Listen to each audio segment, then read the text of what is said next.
Ano ba ng problema mo? Bakit mo kami tinitingnan na parang may utang kami sa'yo? The little boy's voice, though barely whisper, was sharp, cutting through the chaotic hum of the Ninoy Aquino International Airport terminal. He stood defensively in front of his twin sister, his small shoulders squared, a fierce scowl on his face that was a painfully perfect mirror of the one Marco Santiago wore in boardrooms. Marco felt the air leave his lungs, a sudden, violent vacuum in his chest. For 10 years, he had been the master of his universe, a titan of industry whose name was synonymous with power. Now, the 10-year-old boy he had never met was staring him down, and Marco couldn't find the words to answer. He was frozen, a statue amidst a river of travelers, his multi-million peso deal forgotten, his assistant's urgent calls fading into white noise. The woman holding the children's hands didn't turn immediately. She simply squeezed their small hands tighter, a silent command to stay close. When she finally lifted her head, her gaze swept over him. It wasn't a look of hatred, or surprise, or even recognition. It was a brief, dismissive glance that erased a decade of shared history as if it were nothing more than a smudge on glass. In that single, chilling moment, he felt like a complete stranger. This was Lia Alcantara, his ex-wife. The woman he had cast out of his life with the cold finality of a signed document. The woman he had deemed broken, useless, and who he believed would crumble into dust without him. And yet, here she was, standing with an unnerving calm, flanked by 2 children who were his face, his eyes, his stubborn brow. They were living, breathing proof of a life he never knew he had destroyed. The little girl, Luna, tugged on her mother's sleeve. Mama, sino po yung to? Nakakatakot po siya. Mama. The word, so soft and innocent, struck Marco with the force of a physical blow. It was a title he had denied Lia, a feature he had declared impossible. He took a staggering step forward, then another, his throat as dry as desert sand. His heart hammered against his ribs, a wild drumbeat of panic and disbelief. For the first time in his adult life, Marco Santiago, the man who controlled empires, couldn't control the few feet of space between himself and the past. Lia knelt, not looking at him, and adjusted the strap of her son's backpack. Her voice was steady, a calm island in Marco's raging sea of confusion. Halika na, mga anak. Let's go. She turned to leave, pulling the children with her. No second glance. No parting words. An old woman with silver hair and a stooped back, Nanay Elena, followed them silently, her steps frail but determined. In that moment of their quiet departure, a terrifying realization washed over Marco, colder than any boardroom rejection. Lia hadn't come back to beg, she hadn't come back for revenge. She had simply come back. And in doing so, she had placed a time bomb at the center of his carefully constructed life. The timer had just hit 0. 10 years ago, on a night much like this one, thick with the smell of rain, Lia had stood in the cavernous living room of his Forbes Park mansion. The divorce papers, already signed by her, lay on the marble coffee table. She was thinner then, her eyes shadowed with a fatigue that went deeper than sleeplessness, yet she possessed the same unsettling poise. Pirmahan mo na, Marco. Her voice was so quiet he almost dismissed it as another one of their now frequent, hushed arguments. He had signed his name with a swift, arrogant flick of his wrist, not bothering to ask a single question. He was too impatient, too blinded by his own ambition to notice that the woman standing before him was nurturing 2 teeny heartbeats within her, his heartbeats. He had assumed that a woman with no family connections, no money, and no prospects would be crushed by the weight of the world he'd thrown her into. But 10 years later, it was he who stood paralyzed in the middle of an airport, rendered speechless at the sight of the family he never knew he had. The children, Leo and Luna, glanced back over their shoulders as they walked away, their faces filled with innocent curiosity. They had no idea that the man watching them, the stranger with the scary eyes, was the same man who was experiencing, for the first time, the crushing weight of a loss he had authored himself. And Marco Santiago had no idea that this public humiliation, this gut-wrenching moment of shock, was merely the first step in a long, brutal fall from height he never imagined he could lose. The woman he had once pushed to the very bottom had spent the last decade learning how to climb. And she was no longer afraid of heights. The immense living room of the Santiago mansion was illuminated dozen crystal chandeliers, yet the air was so cold Lia felt as if she were standing in a mausoleum. Marco sat across from her, slouched in leather armchair, his face an unreadable mask of indifference. On the table between them, the annulment papers were laid out with the impersonal precision of a business proposal. Sign it, Tay. His voice was flat, devoid of emotion, the same tone he used to dismiss junior executive. It wasn't the voice of a husband speaking to the woman who had shared his life, who had been with him since before the billions, back when their dreams were bigger than their bank account. Lia stared at the document, the printed letters blurring before her eyes. 3 years of marriage. 3 years of trying, of enduring, of telling herself that if she just held on little longer, if she was a little more patient, the man she had married would look at her again with the same warmth he once had. But the man before her now had no warmth left to give. His eyes were cold, hard voids. You can't give me, child, he had said earlier, the words delivered with the blunt force of a verdict. And I cannot have a barren woman as my wife. The Santiago name needs an heir. Each word was a shard of glass embedding itself in her heart. She fought the urge to tremble, clenching her fists, until her knuckles turned white. In that split second, she wanted to scream. She wanted to tell him about the waves of nausea that had been her constant companion for weeks. She wanted to show him the doctor's confirmation, the incredible, miraculous truth that 2 lives were growing inside her. She wanted to shout that she was not barren, that she was carrying his children. But she looked at the man who had once promised to be her shelter from the storm, now conjuring a hurricane to destroy her, and the words died in her throat. A bitter, cold silence filled her. Sigurado ka na ba dito, Marco? Her own voice sounded foreign to her, a whisper from distant shore. He let out a short, dismissive laugh. I don't have time for second thoughts, Lia. She lowered her head, a single, reflexive motion. Her hand drifted towards her stomach, a feather-light touch, so quick he wouldn't notice. It felt as if the teeny lives within her had gone still, sensing that this was not a moment for hope. She picked up the expensive fountain pen. Her signature was neat, controlled. No tears. No begging. No desperate pleas. She pushed the papers across the table. Marco signed immediately, without a moment's hesitation, his eyes never leaving the document. Pack your things. I want you gone early morning. Lia stood up. For a moment, her legs felt like jelly, threatening to give way. But then a strange strength flooded through her, the kind of strength born from absolute devastation. When you have nothing left to lose, you are no longer afraid of falling. As she turned to walk towards the grand staircase, she heard frantic footsteps behind her. It was Nanay Elena, their kasambahay, her kind face etched with worry, her eyes red and swollen. The old woman had heard everything, every cruel, calculated word Marco had used to dismantle his wife.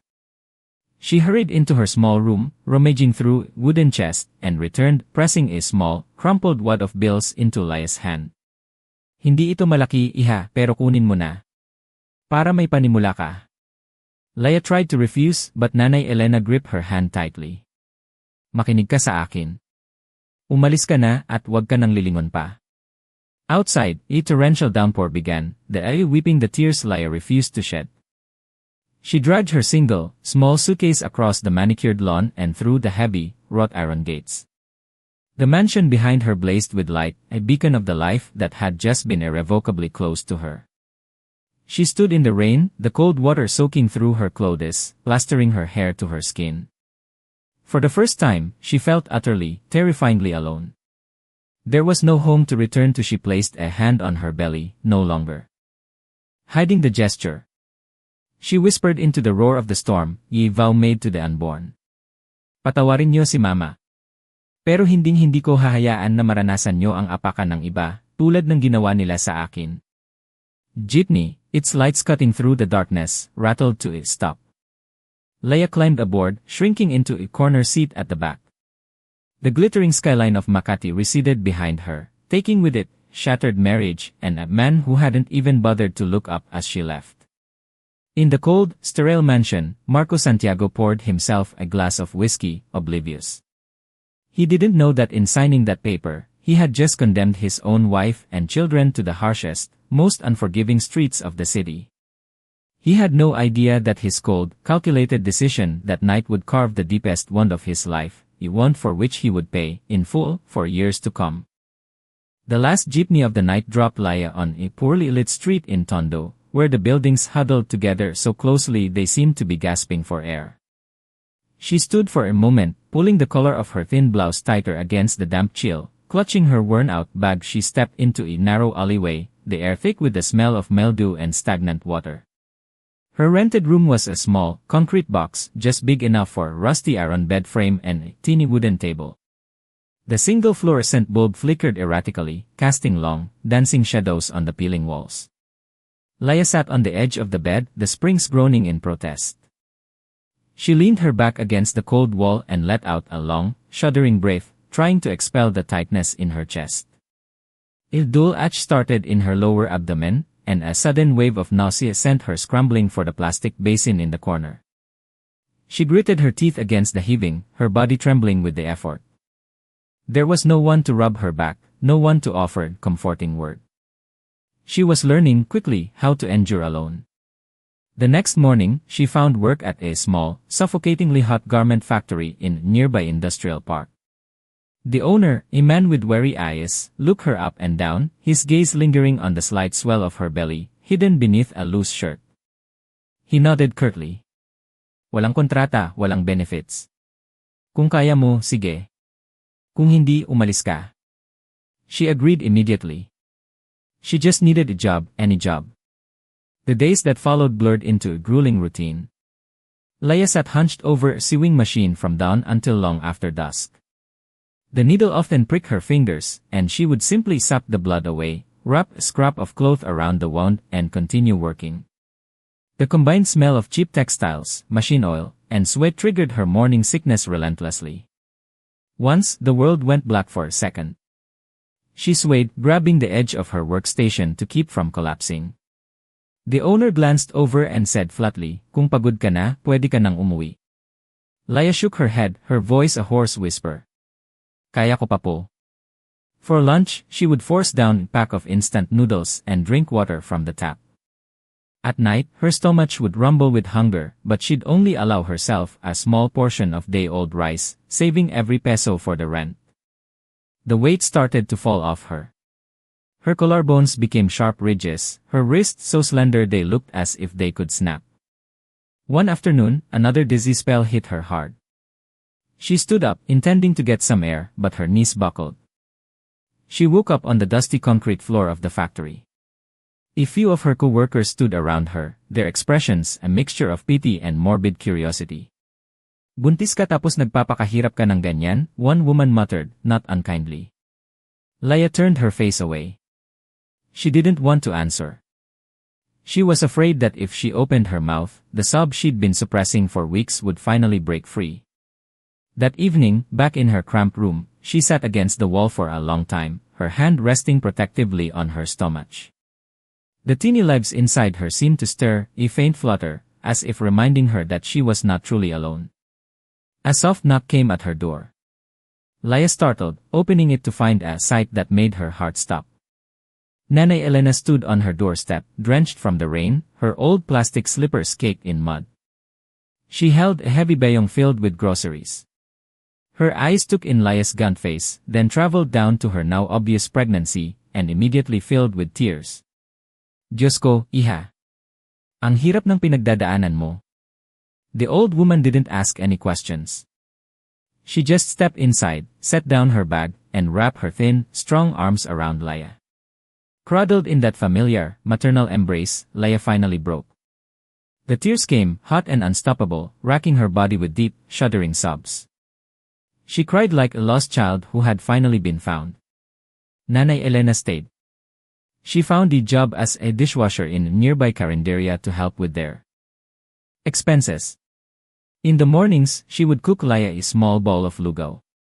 In the evenings, she would massage Lia's aching back as she vomited into the basin. One night, Lia was racked with terrible cramps, her body drenched in a cold sweat. Nanay Elena held her hand, her own voice trembling. Kayanin mo, iha. Malalagpasan mo rin to, pagkatapos nito, mag-iba na ang buhay mo. Lia bit her lip until she tasted blood and nodded. She understood. No one was coming to save her. She had to save herself. Outside, the city lights burned brightly, indifferent. No one knew that in a teeny, forgotten room, a woman was carrying two lives, fighting a silent war against poverty and despair, day a grueling day. And no one knew that it was here, in this rock bottom of existence, that Lia Alcantara began to forge the strength she would need to one day walk out of the darkness and never look back. The first real pain hit her while she was mending a tear in an old work shirt. It was sharp and deep, a sudden, piercing agony that made her gasp, her hand instinctively flying to her swollen belly. She tried to breathe through it, telling herself it was just another cramp. But this felt different.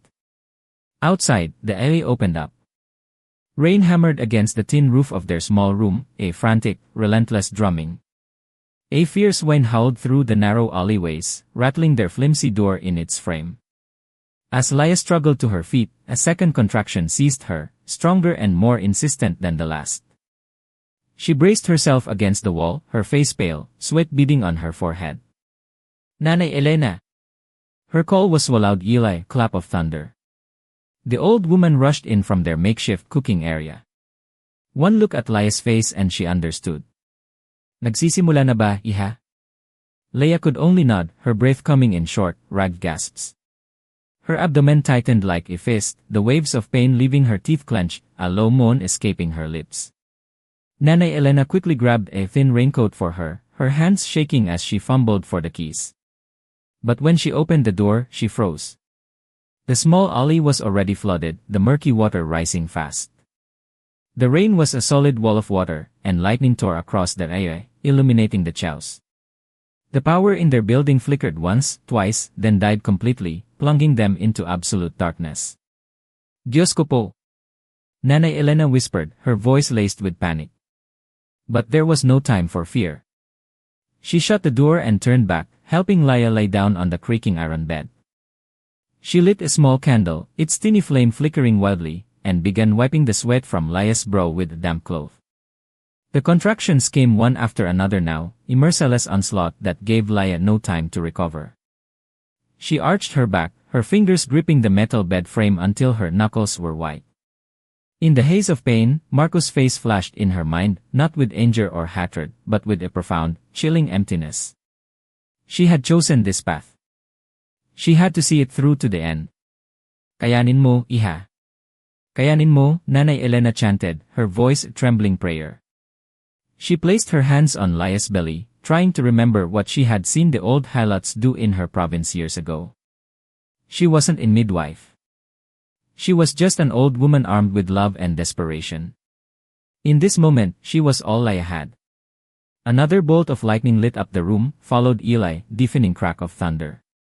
The pain ripped through Lia's body, and a raw, primal scream was torn from her throat, mingling with the fury of the storm.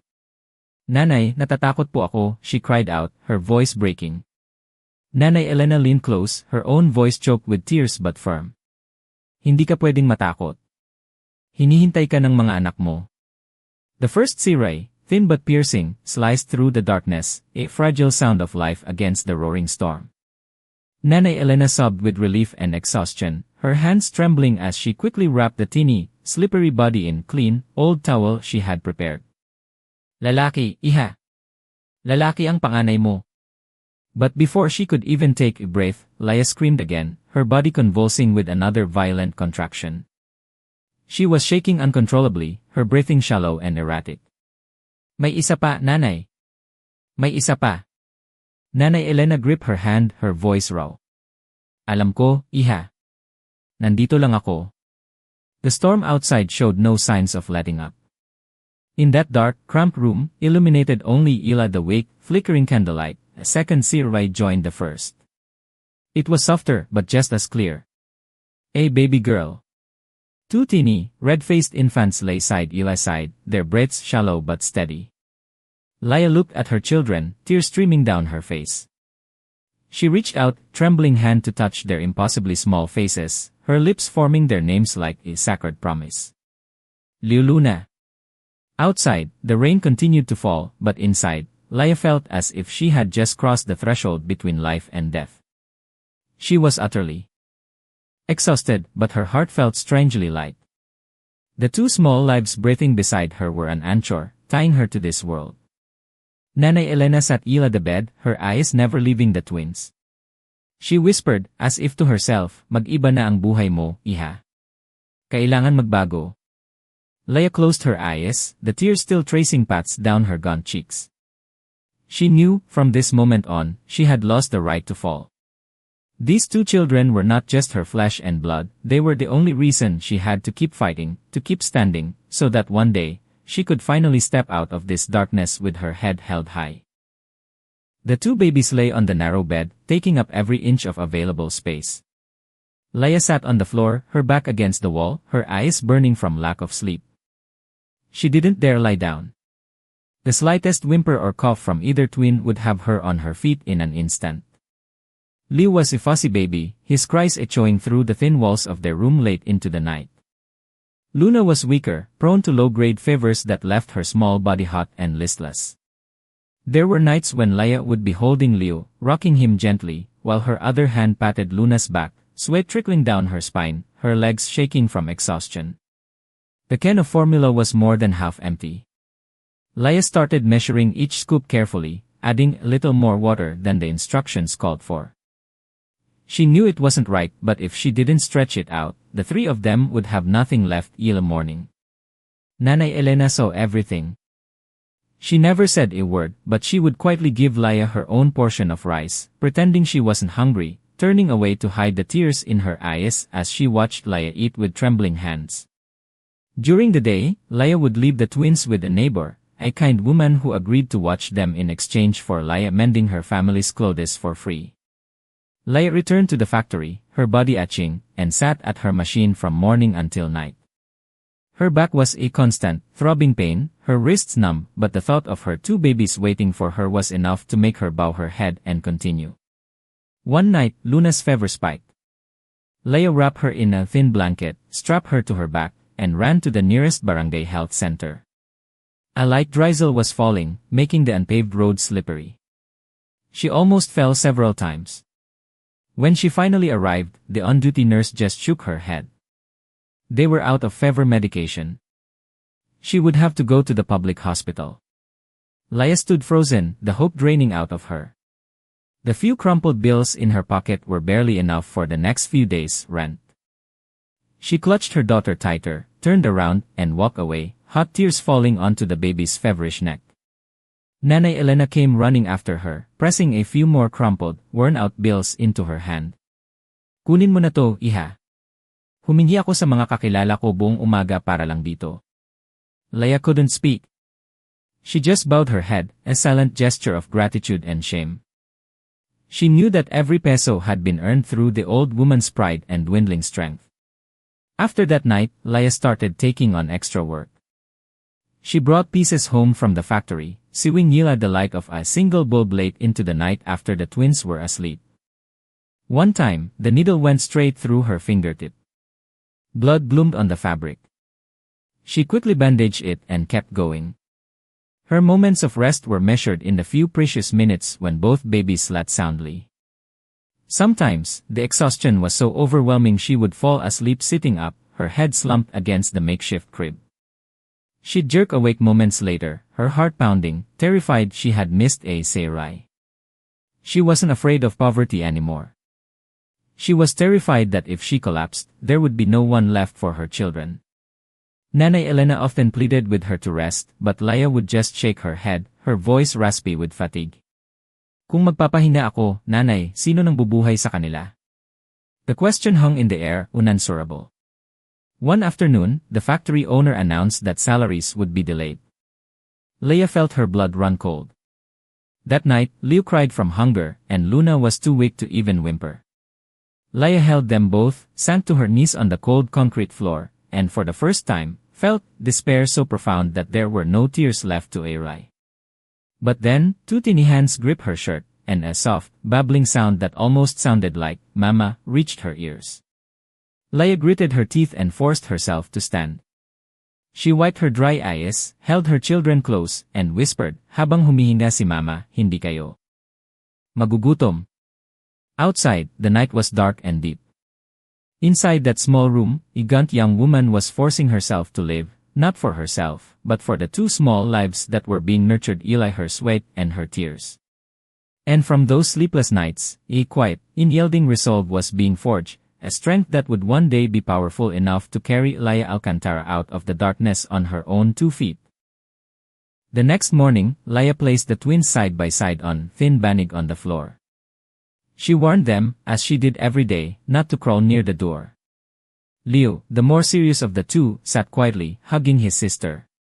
Luna looked up at her mother, her big, round eyes still sleepy. Hintayin niyo si Mama, ha? Lia whispered, as if speaking any louder would shatter the fragile resolve she had built up overnight. She didn't go back to the factory. She knew that if she continued to be a wage earner, she would be trapped in a cycle of just enough, forever living on the edge of disaster. She needed another way, no matter how small. She started asking around. She talked to the women who took piece-rate sewing jobs home, to the vendors at the Divisoria textile market, even to her former co-workers. Most of them just shook their heads. One told her bluntly, may dalawa kang anak na maliit. Paano ka makakapagnegosyo niyan? Lia just smiled. She was used to being underestimated. Finally, the owner of a small Chiang stall agreed to give her a chance. He gave her a few dozen simple blouses to sew. No deposit, no contract. If she ruined the fabric, the cost would be hers. Lia accepted the heavy bag of textiles with trembling hands. This wasn't just a job, it was her only lifeline. Her days were for her children. Her nights were for work. When Leo and Luna were sound asleep, Lia would spread the fabric on the floor, switch on her small table lamp, and hunch over her old sewing machine. The soft, rhythmic whir of the machine became the soundtrack of her nights. Sometimes she was so tired her eyes would burn and her head would droop, but the slightest stir from her children would jolt her awake, and she would continue. Nanay Elena would sit with her, quietly refilling her cup with hot water. Magdahan-dahan ka, iha. Baka bumigay ang katawan mo. Lia would just nod. Rest was a luxury she couldn't afford. All she could hold onto was hope. The first batch of blouses was finished. Lia packed them carefully and brought them to the Chiang early in the morning. The owner inspected each piece, turning them over and over in silence. Lia stood before him, her hands clenched, her heart hammering against her ribs. Pwede na. It was just one phrase, but it was enough to make her knees feel weak. She walked out of the market clutching the small payment, her eyes stinging. It wasn't about the money.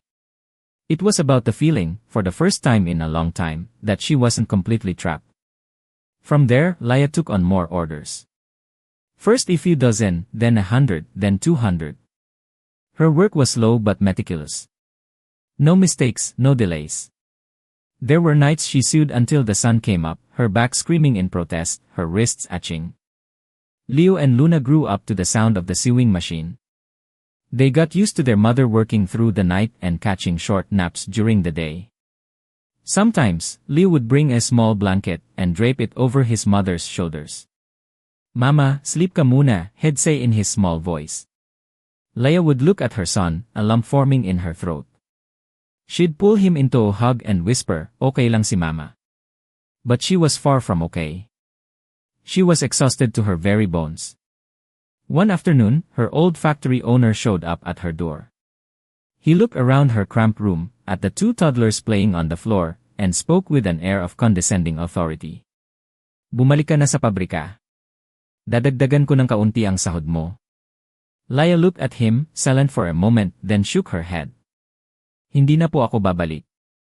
He sneered and walked away, leaving behind the same look of contempt she had grown so accustomed to, but this time, it didn't hurt.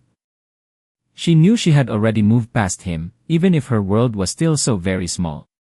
Gradually, her small operation grew. 2 other women, single mothers like her, joined her. They squeezed into her small room, sewing and watching each other's children. The space was filled with a mix of laughter, sighs, and the constant hum of machines, but no one gave up. Nanay Elena watched them, quietly wiping her eyes. She understood. The woman before her was no longer just a survivor. She was becoming a leader. Lia stood in the middle of her cluttered room, looking at the neatly stacked bolts of fabric and at her children playing nearby. She knew the road ahead was still long and incredibly difficult, but for the first time, she had something to stand on, something she had built with her own two hands. And for someone who had been pushed to the very bottom, just being able to stand tall was already victory. The small room could no longer contain their growing enterprise. Bolts of fabric were stacked against the walls, reaching the ceiling. The only path through the room was a narrow space just wide enough for one person to squeeze through. The hum of sewing machines was constant, a relentless rigel that started at dawn and ended late at night. It was no longer the lonely sound of a single mother's struggle, it was the heartbeat of a small community of women bound Eli, shared fate. Lia stood in the middle of it all, a notebook in her hand, checking each order. She couldn't afford a single mistake. One flawed seam could get an entire batch rejected, and that meant empty plates for several families. Leo and Luna had adapted. They played quietly in a corner, sharing their few small toys. Leo was always protective, always letting his sister have the better toy. Luna was clingier. Whenever she felt tired, she would run to Lia and hug her legs. Mama, gutom na po ako. Lia would stoop down, stroke her daughter's hair, her voice softening. Tatapos lang si mama ng isang batch, tapos kakain na tayo, ha? She would turn back to her work, and no one saw the slight tremor in her hands. She knew they only had enough money for a few more kilos of rice. If this order was delayed, everything would come crashing down. Nanay Elena sat in a corner, painstakingly removing stray threads from finished garments. She was old, her strength was failing, but she did what she could to help. Sometimes, a dry, racking cough would shake her small frame. Lia would hear it, turn to ask if she was okay, and then immediately return to her work. It wasn't that she was heartless, it was that she couldn't afford to stop. The first major setback came.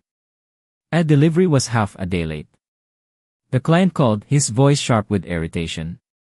Lia stood in the alleyway, pressing the phone to her ear, bowing her head as if he could see her. She apologized profusely, offering no excuses, only a promise to make up for it on the next batch. After the call, she stood still for a long time, staring at the peeling paint of the wall opposite her. It looked as cracked and weathered as she felt. One of the other mothers looked at her, her face filled with worry. Lia, magpahinga muna kaya tayo. Lia shook her head. Kapag huminto tayo, mawawala lahat. That night, she worked alone, sewing until her vision blurred and the needle felt like an extension of her own itching fingers. She pricked herself, wiped the blood away, and continued. A wave of dizziness washed over her, but the image of her two children sleeping side by side in the other room forced her upright. Liu woke up. He quietly walked over to her, carrying a small, thin jacket. He stood behind his mother, draped it over her shoulders, and then sat on the floor, leaning his small back against her legs. Mama, wag mo kami iwan, ha? The innocent, heartbreaking plea made Lia freeze. She turned and pulled her son into a fierce hug. She understood that in his small heart, the fear of losing her was even greater than the fear of hunger. Hindi alis si Mama, she promised, her voice thick with emotion. Word began to spread about their small operation. People referred clients to them, talking about a woman who always delivered on time, whose work was clean, and who never haggled over pennies. More orders came in, and with them, more pressure. Some women joined their group but left after a few weeks, unable to handle the grueling pace. Lia never tried to stop them.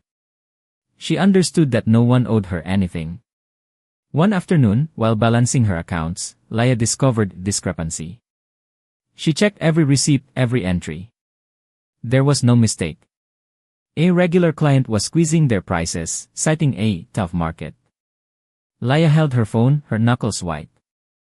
She knew that if she complained, she could lose the contract. If she stayed silent, everyone in her small group would suffer.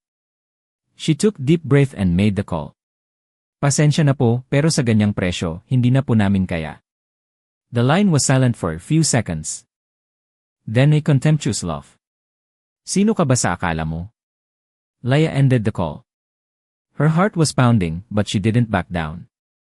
She had spent too many years bowing her head. This time, she chose to hold on to the one thing she had left, her self-respect.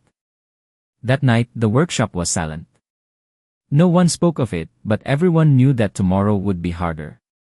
Lia sat alone, watching her children sleep. She didn't see Roy. Tears were useless now.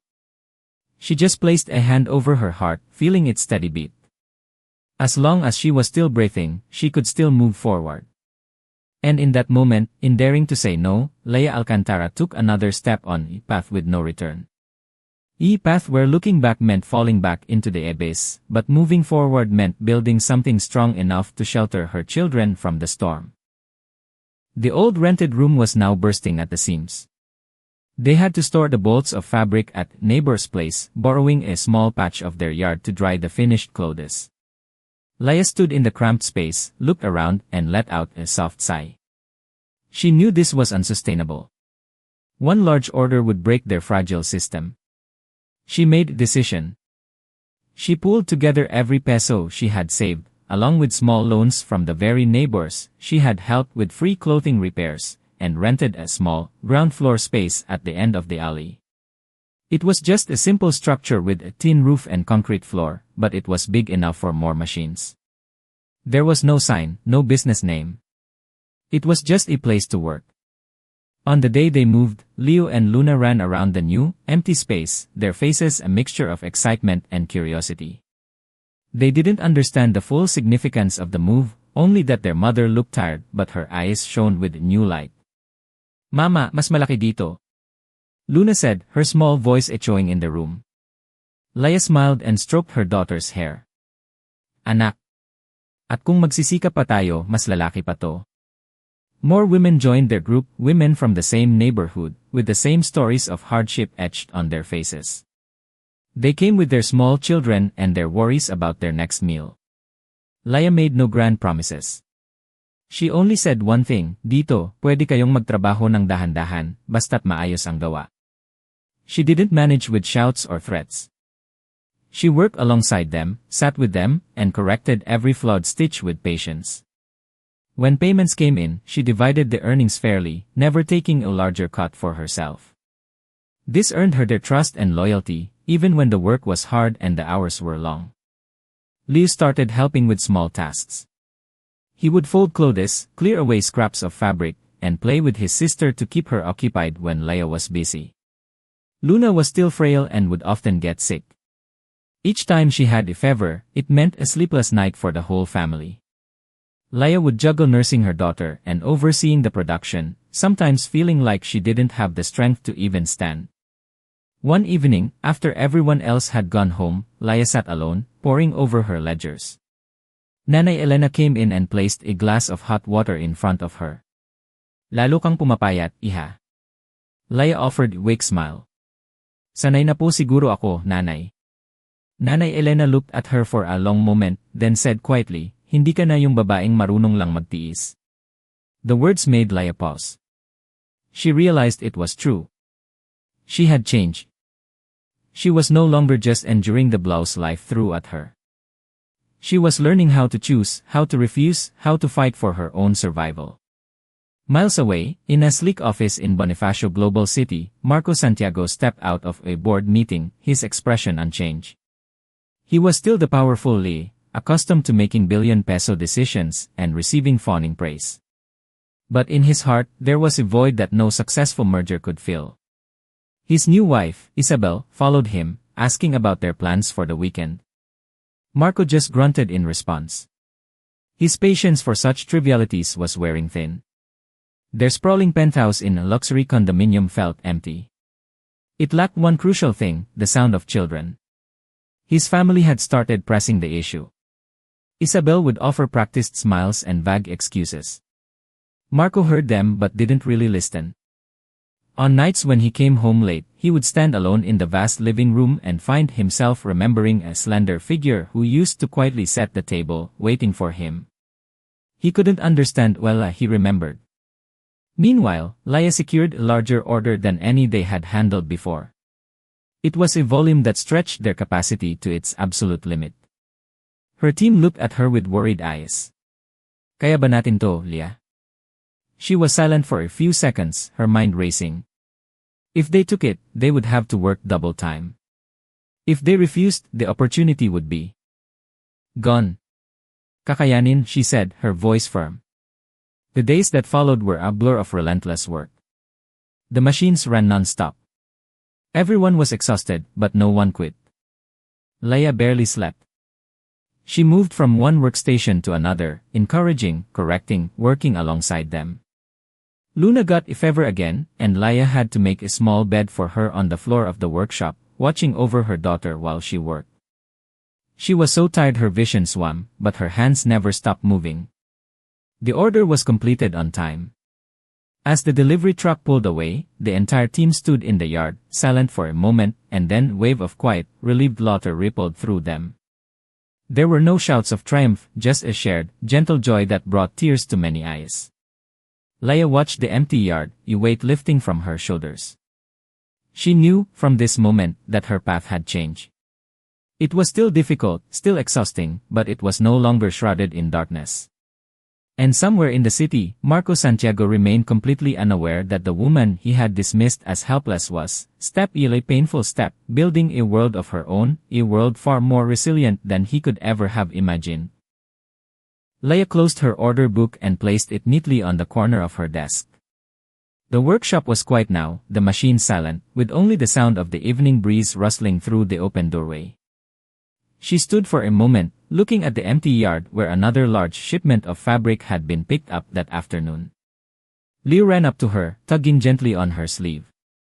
Mama, sabi po ni teacher, kailangan na daw po namin mag-submit ng papers para sa transfer. The simple sentence made Lia freeze. She knelt and looked at her son, truly looked at him. He was taller, and his eyes held a maturity far beyond his years. Luna stood beside him, clutching a coloring book, looking at her mother expectantly. Lia understood. The workshop was stable, the orders were steady, but this place was no longer enough for her children. She couldn't let them grow up forever in this narrow alley, their choices limited before they even had a chance to dream. That night, after the twins were asleep, Lia sat across from Nanay Elena. The dim yellow light cast deep shadows on the old woman's face, making her wrinkles seem like a map of their shared hardships. Nakapagdesisyon na po ako, Nanay, Lia said slowly. Ibababalik ko na ang mga bata sa syudad. Nanay Elena was silent. She wasn't surprised, nor did she rely to argue. She simply asked one question. Handa ka na bang harapin siya? Lia nodded. She didn't need to elaborate. Once her mind was made up, explanations were unnecessary. The process of moving the workshop was planned meticulously. She didn't sell off her machines in a hurry. She asked her most trusted client to help her find a smaller, more manageable space near good public school, just big enough to keep her core team employed. Everything was done quietly, efficiently, the same way she had lived her life for the past decade. Leo and Luna were excited but also a little apprehensive. Mama, doon na po ba tayo titira forever? They asked. Lia stroked their heads. Pero hindi na tayo asa kahit kanino. The words were as much for herself as they were for her children. In another part of the city, Marco Santiago was reviewing his packed travel itinerary.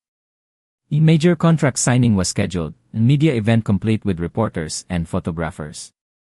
His wife, Isabel, reminded him about his public image, about how he needed to appear strong and confident.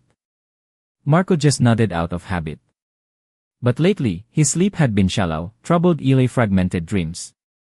Sometimes he would hear a baby crying. Other times, he would see the silhouette of a woman walking away from him in the rain. He would wake up, his heart racing, and then laugh at his own foolishness. He didn't believe in omens, he believed in numbers and strategic plans. Lia packed their few belongings. Each item was a reminder of the long road they had traveled. She touched the old sewing machine, the chipped wooden table. Every scratch told a story of a sleepless night, of a moment she had to force herself to get back up. The day they left, the women from her workshop came to see them off. There were no flowery speeches, just firm handshakes and tight hugs. Ate Lia, yung dati pa rin ang sistema natin, ha? One of them said. Lia nodded. Gawin niyo lang ng maayos, tulad ng dati. On the bus back to the heart of the city, Luna slept with her head on her mother's shoulder. Liu stared silently out the window. Lia placed a hand on her son's back, feeling his steady breathing. She wasn't afraid. She just felt a clear, certain sense that she was walking into a confrontation that could no longer be avoided.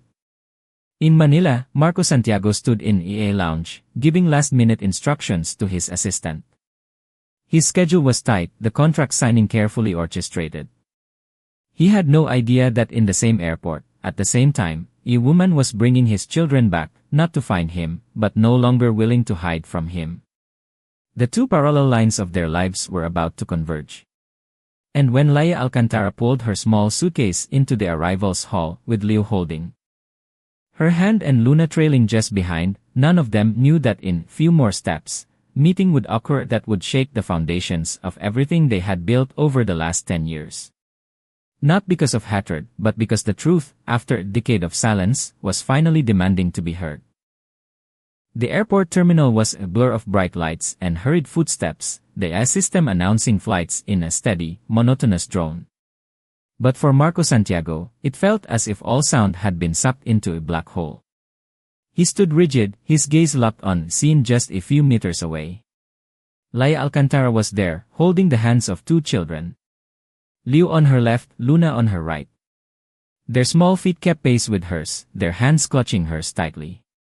Behind them was Nanay Elena, her back little more bent, carrying the same old cloth bag he vaguely remembered. 10 years. Marco didn't need an introduction.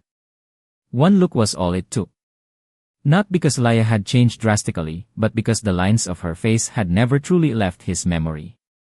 But it was the children who stole his breath. Leo turned his head and looked directly at him. His eyes, curious and wary, narrowed slightly. It was the exact same way Marco himself looked at strangers as a child. Luna, seeing his intense stare, tugged on her mother's hand, her clear voice rising above the airport noise. Mama, sino po yung to? Bakit po niya tayo tinitingnan? The question was an arrow straight to Marco's heart. He took an instinctive step forward, then froze. For the first time in his life, he didn't know what to say. Lia paused. She turned her head, her gaze meeting his. Her expression was calm, devoid of surprise or fear, as if she had been mentally preparing for this exact moment for years. We need to talk, Marco managed to say, his voice raspy. Lia looked at him for a few seconds, then knelt down. Mga anak, punta muna kayo kay Nanay Elena. Leo obediently took his sister's hand and led her to a nearby bench. Nanay Elena sat down with them, pulling them close, her eyes watchful but not interfering. The space between Lia and Marco shrank to just a few feet, close enough for him to see the faint calluses on her hands. Anak ko ba sila? Marco asked, cutting straight to the point. Lia didn't answer immediately. She looked him straight in the eye, her voice even. Ano sa tingin mo? The question made Marco choke. He was used to demanding answers, to being in control. Now, he was the one being forced to confront a truth he wasn't ready for. I need to know, he said, trying to keep his voice steady. I want a yeah test. Lia nodded, neither agreeing nor disagreeing right away. Karapatan mong magduda. Pero wala akong obligasyon na magpaliwanag sa'yo. Marco's brow furrowed. You were pregnant, and you didn't tell me. You signed the papers, and you didn't even ask, Lia countered, her voice soft but sharp. Parehas lang tayo. The words, though quiet, silenced him. He remembered that day, the paper on the table, the quick, merciless stroke of his pen. What had he been thinking? That a woman like her was nothing without him. Now she stood before him, not begging, not accusing, just stating facts. About the test, Lia continued, pumapayag ako. Pero hindi dito. I'll arrange it, Marco said quickly. On the bench, Luna leaned towards her brother, whispering, Kuya, sino sito? Lia turned back towards her children, her expression instantly softening. Isang dating kakilala, anak. A former acquaintance. The three words were clean, sharp cut, severing everything they had ever been. Just then, Isabel walked over, her smile freezing on her face as she took in the scene. Her eyes darted from Marco to Lia, then settled on the two children. The uncanny resemblance made the color drain from her face. "Marco, who are these?" Marco didn't answer her. He looked from Isabel back to Lia. In that moment, he knew there was no more hiding. "We'll see each other again," he said to Lia. "Sigurado yan," she replied, her tone neutral. Lia turned, took her children Ila the hand, and walked away without backward glance, her pace steady and unhurried, as if their encounter had been just another item on her to-do list. But Marco remained standing there long after they were gone. For the first time, he realized that some truths couldn't be delayed, even money or power. The moment those children had called Lia Mama, he had been pulled into a vortex from which he could no longer escape. The confrontation was over. And from now on, none of them could go back to the way things were. The waiting room of the Yale testing center was silent, the only sound the quiet hum of the air conditioner. Leo and Luna sat close together on a chair, each looking at a picture book. Lia sat opposite them, her hands resting on her lap, her back perfectly straight. She wasn't nervous. She had been living with this truth for 10 years. Marco arrived, his eyes flicking from the children to Lia. He gave a curt nod. No one spoke. Words were useless now. When a nurse called their names, Lee stood up first, glancing at his mother for reassurance. Lia nodded encouragingly. Luna gripped her mother's hand tighter but eventually followed her brother. Lia watched their small backs disappear into the lab, her own hands clenching for just a second. She wasn't afraid of the results, she was afraid of how this truth would hurt her children. The results were scheduled for release later that day. Lia took the twins home first, not wanting them to wait in the tense, clinical environment. Nanay Elena met them at the door, her forced cheerfulness not quite masking her anxiety. Alone in her small living room, Lia sat for a long time. She remembered giving birth in the middle of a typhoon, the frantic midnight runs to the clinic, the meals stretched thin. For a decade, she had been fueled by single belief. As long as her children were safe and healthy, nothing else mattered. Her phone buzzed. The results are in. Marco's voice on the other end was heavy, subdued. Lia was silent for a moment, then said simply, "Pupunta na ako." Marco's office was bright, but the mood was dark. Isabel stood beside his desk, her face a mask of tension. When Lia entered, Isabel's eyes shot towards her, filled with suspicion. Marco pushed a folder across the desk. Lia didn't need to read the whole report. The conclusion was in bold print, paternity confirmed. There was no more room for doubt. Marco sank into his chair. In that instant, the composed, powerful facade of the he crumbled. He looked at Lia, his lips moving, but no words came out. Isabel took a step back, her hand flying to her mouth. Hindi pwede. Lia put the folder back down, her voice calm. Malinaw na ang lahat. She turned to leave, but Marco shot up from his chair. Sandali. He looked at her, his eyes now filled with a raw panic she had never seen before. I will go public. I will take responsibility. Lia paused and turned back. Kung anong gagawin mo, desisyon mo yan. Huwag mo lang idamay ang mga anak ko sa palabas mo. The words hit Marco like a punch, but the situation was about to get worse. Rumors began to circulate online, their source unknown but their spread rapid. Vague articles appeared, painting Lia as a gold digger who had hidden her children, waiting for the perfect moment to strike. A secretly taken photo of her with the twins at the airport went viral. Isabel, in private meetings with friends and allies, wept and played the victim, talking about her pain and the humiliation of being deceived. For several days, Marco said nothing. In the world of public relations, his silence was an admission of guilt. Lia saw the articles on her phone but didn't react. She switched off her device, cooked dinner for her children, helped Leo with his homework, and placed a cool cloth on Luna's forehead when she felt warm. She refused to let the poison of the outside world seep into her home. That night, after the children were asleep, Lia opened a small, old box she kept at the bottom of her suitcase. Inside were old documents, audio recordings, and saved text messages from 10 years ago. She had never used them, not because she had forgotten, but because the time had never been right. She sent a single text message to Marco, "Bukas, ako naman ang magsasalita." The next morning, a post appeared on Simple Blog. It wasn't sensational or emotional. It was just a statement of facts. Lia didn't write about her hardships. She simply posted a copy of the annulment document, a short audio clip of Marco forcing her to sign, and the Yale test results. No blame, no pleas for sympathy. The internet exploded. The narrative shifted in an instant. The slander against her was drowned out Eli, wave of support. People started asking questions. Eli, did a woman have to stay silent for 10 years? Eli, did the powerful billionaire not know he had children? Marco read the comments, a heavy feeling settling in his stomach. For the first time, he understood what it felt like to be cornered. Ila the truth. And Lia, after clicking publish, turned off her computer.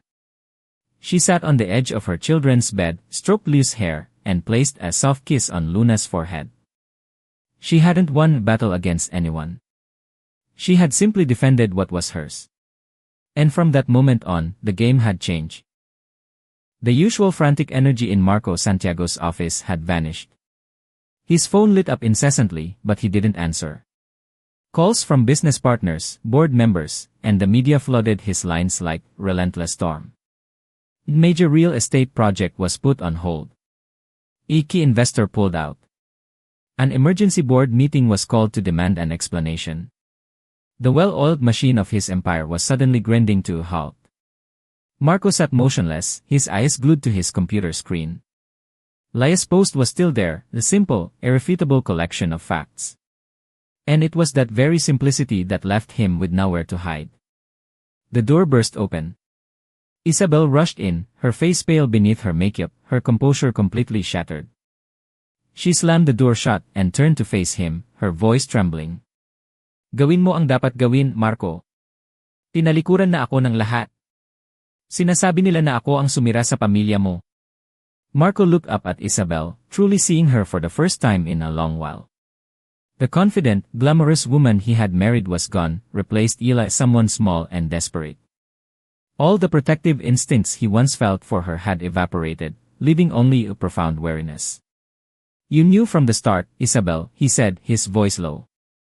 "You knew was married before." "Pero hindi ko alam na may anak ka," she cried. "Because didn't know either," Marco replied flatly. A heavy silence filled the room. Isabel took one step back, then another. She understood. When the balance of power shifts, someone is always left behind. Soon after, the decision was made. Isabel was quietly removed from all her positions in foundations and companies linked to the Santiago Group. There was no press conference, just a cold, internal memo. That evening, Isabel went to Lia's home. She stood outside the gate for a long time before finally ringing the bell. Nanay Elena opened the door and froze, recognizing the woman standing before her. Lia came to the door, her expression unreadable. Isabel sank to her knees. There were no loud sobs, just a choked, broken voice. "Ma'am Lia, parang awa niyo na po. Wala na po akong natira." Lia stood still. From inside, she could hear the faint scratching of pencils on paper as her children did their homework. Her life no longer stopped for anyone. "Tumayo ka," Lia said, her voice even. "Wala kang hihingin sa akin." Isabel looked up, tears streaming down her face. "Kung hindi po kayo magsasalita ulit, hindi na po nila ako titigilan." Lia looked directly at her. "Nagsalita na ako.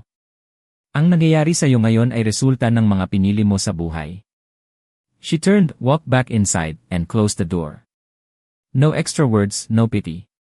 Outside, Isabel collapsed onto the pavement, finally understanding what it felt like to be truly abandoned. In another part of the city, Marco left the emergency board meeting in silence. The deferential bows were gone, replaced by averted eyes and polite, meaningless nods.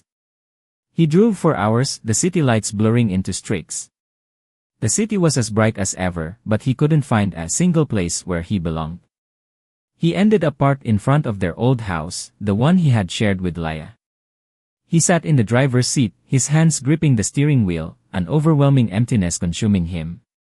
He remembered the airport, Lia's small hand in his mother's, Luna's curious eyes, Lia's calm demeanor as she spoke the truth. He had always believed that money and power could fix anything. He now understood that some things, once broken, could never be put back together. Late that night, Marco went to Lia's house. He didn't call ahead. He just stood outside her door for a long time before finally speaking her name. Lia, I'm sorry. Lia opened the door. Her eyes held no anger but no warmth either. I will take full responsibility for the children, he continued, his voice hoarse. I'm not asking you to come back. Lia was silent for a few seconds. You can be their father, Marco, if you learn how to do it right. It wasn't forgiveness. It was a boundary. As the door closed, Marco stood in the quiet street for a long time. He knew he had hit rock bottom, slowly and deservedly. There was no one left to blame. Inside, Lia went back to her children. She sat down between them as they worked on their assignments, a strange sense of peace settling over her. Life had taken so much from her, but in the end, it had given her back the right to stand on her own, without needing to kneel before anyone ever again. The small kitchen was quiet. Lia stood at the stove, stirring a pot of soup, the steam fogging the warm light above. At the table, Leo was carefully writing his homework, while Luna sat beside him, coloring, occasionally looking up to smile at her mother. Life had found a new, gentle Revekilan. Marco sat in their living room, his back straight, his hands on his knees. The usual air of command was gone. His voice was low and deliberate when he spoke. I will arrange a regular schedule to see the children. I will fulfill all my responsibilities. Lia nodded. You can see them. But I have conditions. Marco looked at her, waiting. No surprise visits. No grand promises you can't keep. And you will not use the children to fix your public image, she stated each point clearly. And most importantly, you will not interfere with our lives.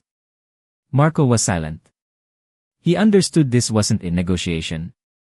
It was a line drawn in the sand. I understand, he replied. From the dining table, Leo looked up, studying the man in their living room for a long moment. He wasn't curious or excited, just cautious, as if weighing whether this stranger was safe. Luna tugged on her mother's hand and whispered, Mama, tapos ko na po drawing. Lia bent down and smiled at her, a soft, reassuring smile. She didn't let the adult conversation overshadow her children's world. When Marco got up to leave, he paused at the door. He turned back to Lia. If, one day, you need anything, Lia cut him off, her voice calm. Kung kinailangan kita, Marco, matagal na sanang nangyari yon. The words weren't bitter, just true. Marco nodded, said nothing more, and stepped out, closing the door softly behind him. Nanay Elena came out from her room, watching the space where he had just been. Sigurado ka na ba dyan, iha? Lia set down a bowl on the table. Nanay, hindi ko na siya kinamumuhian. Pero hinding-hindi na ako babalik. Nanay Elena sighed, then nodded. She understood. Some roads can only be traveled one way. In the following weeks, Lia rearranged her life with quiet determination. She delegated more responsibilities at the workshop, trusting her team to manage the day-to-day operations. She researched new schools for Leo and Luna, looking for programs that would nurture their individual talents. One evening, she sat with the twins, spreading some brochures on the table. Mga anak, may itatanong si Mama sa inyo. They both looked up. Kung lilipat tayo sa ibang lugar, para doon na kayo mag-aral at manirahan, matatakot ba kayo? Leo thought for a moment, then shook his head. Basta kasama ka namin, Mama. Luna smiled and nodded in agreement. Hindi po ako takot. Lia looked at her children, her heart swelling with a love so fierce it almost hurt. This decision wasn't about running away. It was about running towards a better future. Across the city, Marco Santiago stood in his vast, empty penthouse. The silence was no longer choice, it was a consequence. He had been given chance not for a reunion, but for redemption through responsibility. And that was all he was going to get. Lia turned off the lights and lay down in bed between her two children, listening to their soft, even breathing. Outside, the city was still a cacophony of noise. But inside her home, everything was finally in its right place. She didn't need a fairy tale ending where everyone got back together. She needed a path forward, a path where no one could ever push her back again. And with that quiet certainty, Lia Alcantara knew that the choice she was making was not just for her, but for the lifetime of the two precious children sleeping peacefully beside her. Morning sunlight streamed through the large window of their new home. Lia stood in the kitchen, preparing breakfast, her eyes on her two children who were getting their school bags ready. Leo was tying his own shoelaces, and Luna was carefully buttoning her blouse, occasionally turning to grin at her mother. The frantic rush of their old life was gone, replaced Eli's slower, more deliberate pace. Lia walked the twins to the door, giving them their usual reminders. When the door closed behind them, she stood alone in the hallway and took deep, cleansing breath. This feeling, a normal morning, free from gnawing fear for the future, was something she had dreamt of during 1,000 sleepless nights. At the workshop, work continued at its steady pace. Lia no longer had to personally oversee every single batch. She trusted her managers, visiting only to check on quality and maintain relationships. The women who had once huddled in her teeny room now had stable jobs, enough to support their children with dignity. Nanay Elena sat in a rocking chair on their small porch, peeling vegetables. She looked at Lia and gave her a warm, knowing smile. No words were needed. They both knew the hardest part of their journey was finally behind them. In the afternoon, Leo and Luna came home from school, chattering excitedly about their day. Lia sat and listened, absorbing every small detail. She had missed so much of her own joy in the past. She was determined not to miss a single moment of her children's. Marco Santiago appeared one evening, precisely on time, as scheduled. He stood at the gate and waited to be invited in. The change in his demeanor was subtle but clear. He brought a small bag for the children, not with expensive gadgets, but with age-appropriate storybooks. Leo accepted them with a polite, "Thank you." Luna studied him for a moment before offering a small, leery smile. It wasn't closeness, but it was no longer avoidance. Lia watched from distance, neither interfering nor encouraging. Things were unfolding exactly as she had dictated, slowly, clearly, and without disrupting the peace she had fought so hard to build. As Marco was leaving, he paused. "Thank you," he said quietly, "for giving me the chance to do this right." Lia nodded. "You're doing this for the children, Marco. Not for me." He understood. This time, he didn't argue. Far away, the remnants of his old life were fading. The glamour was gone, the fawning crowds had disappeared. All that was left was the quiet, daily work of shouldering a responsibility he had unknowingly abandoned a decade ago. He didn't resent it, he knew it was the price he had to pay. Night fell. Lia lay in bed, tucked between her two children. Luna was fast asleep, breathing softly. Leo shifted and pulled the blanket up higher over his sister. Lia watched them, her heart still. She remembered the girl she used to be, standing in the rain, clutching a single suitcase, pregnant with twins, with no idea what tomorrow would bring. If someone had told her then that she would one day have a life like this, she would never have believed them. But she had walked through it all, not through luck, but through sheer, unrelenting will. Lia switched off the bedside lamp. In the quiet darkness, she whispered, not to anyone else, but to herself. "Nagawa ko rin. I finally did it." Outside, life would go on, with all its chaos and uncertainty. But here, in this home, a woman who was once pushed to the very bottom of society had risen up on her own 2 feet. She needed no one to lift her, no one to pity her. This ending was not about the reunion of a marriage, but the completion of a person. And that was Lia Alcantara's greatest victory. The story of Lia teaches us that our past does not have to define our future. True strength isn't about never falling, it's about how we choose to get back up, again and again. It's about building a life of purpose and peace, not for anyone else's approval, but for our own. What part of Lia's journey resonated with you the most? Share your thoughts in the comments below. Your story might be the inspiration someone else needs to hear today. And if you were moved by this story, please like, share, and subscribe to our channel for more content that touches the heart. Thank you for watching.